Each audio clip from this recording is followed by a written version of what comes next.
Hi guys, today we're going to do a little craft. So, I'm just recently starting to get into the gardening hobby, and I started like halfway through 2021. So it was after the main, like in spring when you plant most of your things, and because I was so new, I didn't know that there were other seasons that you could plant in. I so I just started like practicing growing things inside with hydroponics, which I know I still haven't made a video. I was going to show you more of my hydroponic stuff. But anyways, right now I am in the midst of trying to organize all my thoughts and figuring out how I'm going to do an outside garden for this next coming spring. So one of the first order of business is to organize all of my seeds that you see here. It's just a mess. Like I started out with this little box, and that was a pretty good system. You know, I have it all categorized by type, and I actually have all the seeds alphabetized. But then I started adding to it, like, you know, I have these big bulky bags of lots of seeds that I wanted to downsize, and then you know how you do is you start looking for seeds that you want, and then you realize that, hey, 3 packs of seeds cost the same as a 10 pack of seeds, and then you realize for a few dollars more you could get 50 seeds. So you end up buying all of these like multi-variety packs of things. I just wanted to get them organized in a way that I could actually see everything that I had just in a more user-friendly, organized, and smaller space. And then also I have some other plants that I've been able to harvest seeds off. So I wanted to also put those in a place and organize them. So anyways, this is what I'm doing today is I'm taking all of these seeds and then putting them into a binder like this. Okay, so this is our project that we are going to do today. And let me show you how I did it. You can do this whole project for less than $10. And I got most of the supplies from the Dollar Tree. You don't have to do it exactly like I did it. You could actually, if you have a lot of these things already in your house, then you could, you know, you don't have to run out and buy things. But let me just show you my basic idea, and then maybe that'll give you an idea. All right, so this is what I did. I actually had already bought this floral paper crafting book from Ollie's for another project, but I like the paper in it, and it's kind of heavier. It's not quite cardstock, but it's heavier than regular paper, plus it's pretty. So my idea was I would take that pretty paper and stick them in these clear plastic sheet protectors. Okay, the reason for doing that is because, you know, when you're gardening and things like that, if you're dealing with dirt, you're dealing with water, and I just wanted to make sure that in case I got water or dirt on my organizer, it would be easy to clean it off. So that's my reasoning. You don't have to do that. You could easily use like construction paper, or if you have cardstock, that would be great too. Anyway, this is what I've done. So I needed a binder. I got this one, it says soccer on it. We're going to deal with that in a second. And then I wanted a planner that could lay flat, that I would be able to see at a glance what I needed to do for the month. So I want to keep track. I'm asking for an almanac for Christmas, which I know is only like a few dollars, but anyways. And I'm going to use that to plan out like a schedule for like starting seedlings, and then when to plant them, and then when to rotate and blah blah blah. So I like the fact that this planner here, this green planner, you see it says August. I like that it's paper, and it actually slides into this black pocket. The front of it is clear and the back is black, but it has 3 holes in it that can go in the notebook. So I want to put that in the front. But what I hate about it is that this is an academic planner. You can see it starts with August, and I'm wanting it to start with January. So that's what this thing is right here. This is a planner that starts with January. However, you can't see it. You have to open this one if you want to look at the page. So that's what I'm not exactly sure which planner I'm going to stick with, but I like I like things about both of them, and so right now we're just seeing which one I like the best. All right, so then, I have these plastic index dividers. These are also from Dollar Tree, sheet protectors. And then the last little thing that's really important are these little tiny clear self-seal zipper Ziploc bags from Dollar General. And it was $1 for 100 of them. They're the perfect size, 2 by 3 inches. And you'll see what I do with those. All right, so all of these added up, it's, I think, like $9.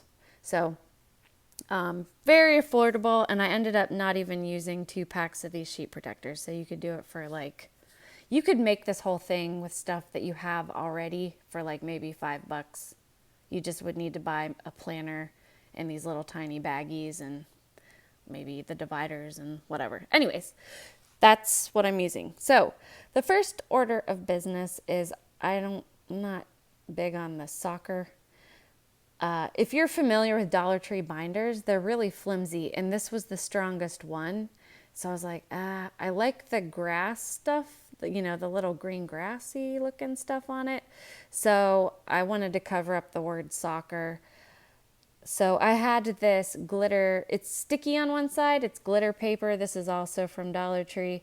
And, that gives you another idea is I just measured it out and cut it with my paper cutter, and then just stuck this glitter paper over top of the soccer thing. And, this is nice for a gardening notebook, whatever. Anyways, then I wrote out my different seeds that I have. You can see, and I've put that on my clear plastic dividers. All right, now what I'm doing is, this took a little time to do. I put this colored paper inside the sheet protectors, okay? And then I wanted to tape the top. So I put a line of tape along the top, and that way they would be sealed up. You can see the tape. It doesn't look great, but you don't even notice it's kind of messed up there along that edge. I wanted to make sure that they were sealed so that in case water and stuff gets on them, then I don't have to worry about anything. So I taped all of these papers, and this is what it looks like at the end. It took, I think, maybe an hour to get all of them done, and that's what they look like. So this is what I'm going to use for my pages. All right, so now let's talk about how to design and organize your seeds. I knew that I wanted to be able to see both sides of my seed packages, because there's directions on the back that tell you when to plant and when to harvest, and really important stuff. So I taped one edge down so that I could just flip these seed packets over. All right. Then next to each seed packet, I taped a clear plastic baggie upside down, and there's a reason for that. But this clear plastic baggie is for the seeds that I harvest, because my thought is I don't really want to have to go out and buy seeds every year. I want to be able to harvest some of my seeds to use for the next planting, and I want somewhere to put them, but I don't want to put them back in this bag and mix them with older seeds, okay? So this was what I really wanted, and I couldn't ever find a product like a seed organizer that had this feature, so I had to create it. So that's what this is. Okay, there's a reason that I'm taping these baggies upside down, and I will show you in a second. You can see how I'm taping them so I can flip everything. All right, and you can see the back because only one edge is taped down. All right, so let's talk about these little harvesty bags.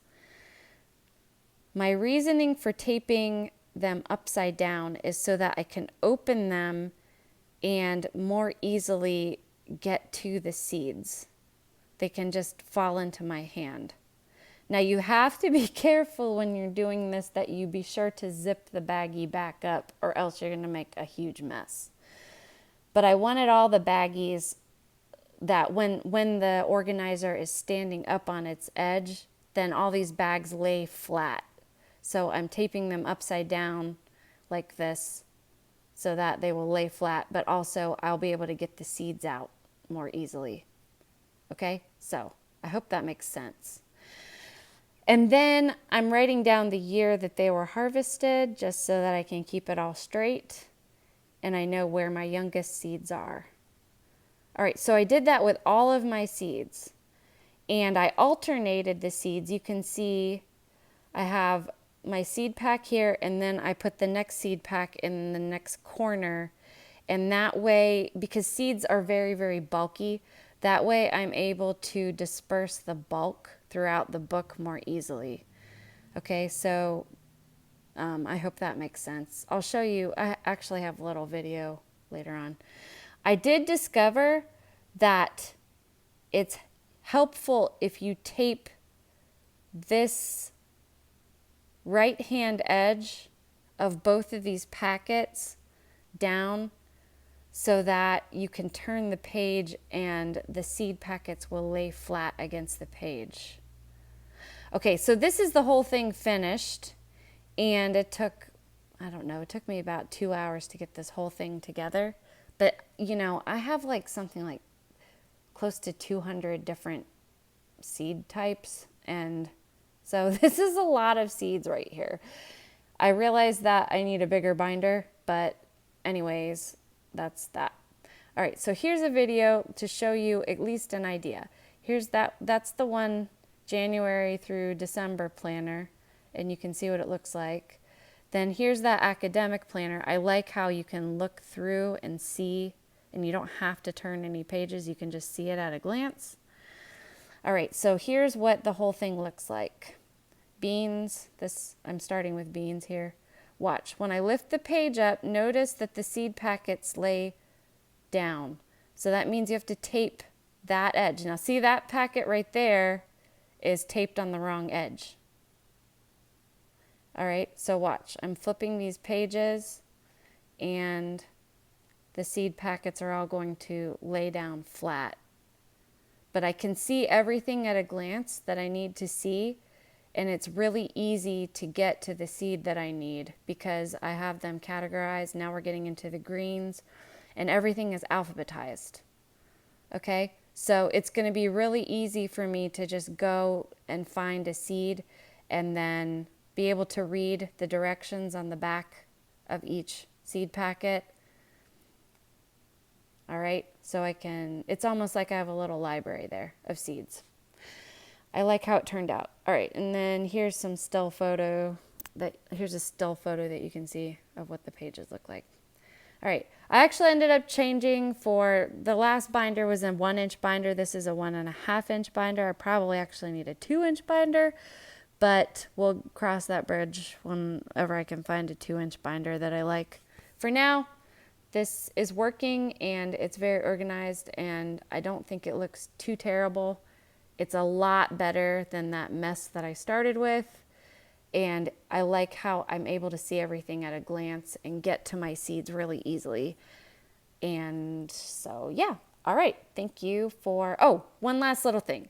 This is my last. Another reason for using sheet protectors is because even though I'm making it as easy as I can to get to my seeds, it's still a little difficult to spill these seeds out into your hand. So part of the reason for using the sheet protector is so I can just rip these little bags off the page if I need to and tape them back on very easily. So that was another reason, instead of using construction paper or cardstock or something where the tape would rip the paper, that was another reason I wanted to use the sheet protectors. So, all right, now that I've said that, I think that's everything I needed to say. So I hope this gave you an idea and have a great day.